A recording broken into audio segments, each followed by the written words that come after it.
Bonjour, vous écoutez le téléphone biblique. Ne cesse pas de t'émerveiller. La capacité de s'émerveiller a permis à de nombreuses personnes de faire d'incroyables découvertes et des inventions étonnantes. Cela consiste à pouvoir reconnaître l'essence d'une chose, aussi simple soit-elle.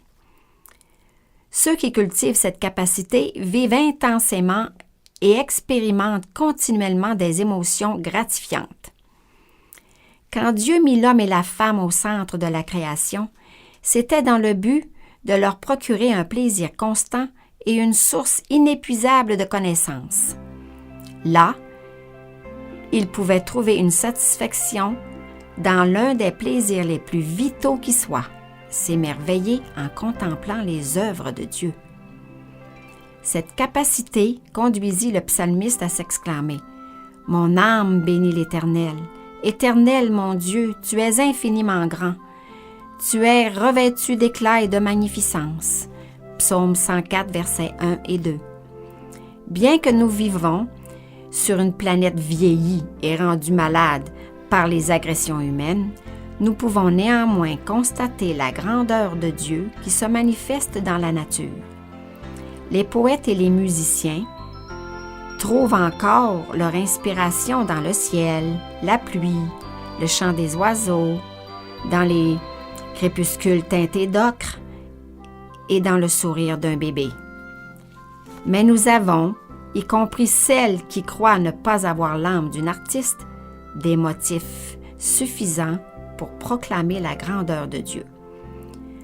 En contemplant les œuvres du Créateur, nous nous remplissons d'espérance, de foi et de sécurité, car le Dieu qui soutient les oiseaux dans les airs nous soutient nous aussi, du fait que nous sommes l'objet d'un amour plus grand et d'une attention spéciale.